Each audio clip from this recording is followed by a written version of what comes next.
Guys, magbubuka ako ng buko kasi binanguha dito sa tabi namin buko. O yan. Kumuha sila kanina. So, nanghingi ako ng isang piraso. Ay, bakit ang black? Guys, nagbalat ako ng buko guys. Kasi, nanghingi ako ng buko guys dito. Yan sa tabi namin eh. Yung puno guys. Ayan, yung puno sa labas. Yan. Ayun. Yan. Nanghingi ako ng buko kanina. So, ngayon, ayan, magbubuka muna ako ng buko. Kasi wala akong kutsilyo eh. Ito gamit lang. So, kumigot na sa baw. Kung ako pitsil dun, ito kung may laman to siya. Binigyan ako ni Kuya kanina.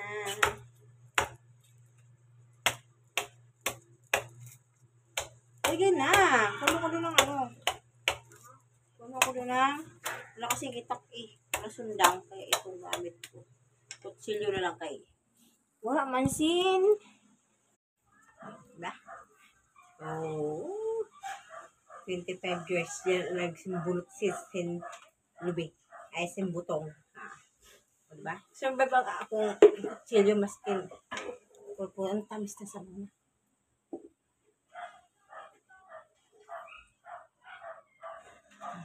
Pag ulisan na akong asawa, pasak baton ko na sa punos na lubi.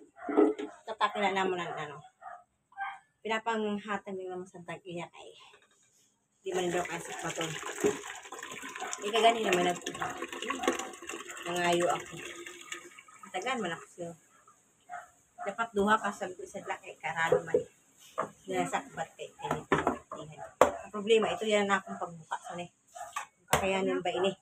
Kakayanin ba sa akong silyo na ako eh. Kadak mo masan, bunot sa ni. Naradlok rin, ano, baka maapin na akong kamot. Ay! Okay, gendak mo, kasama na akong sundain na akong ganito silyo lang gan.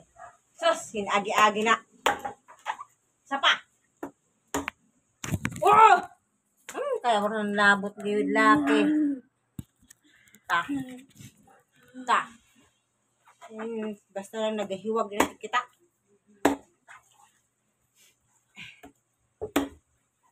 Taong na naman iman.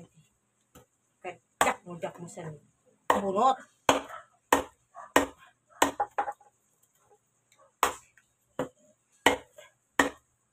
Ata. Baka na.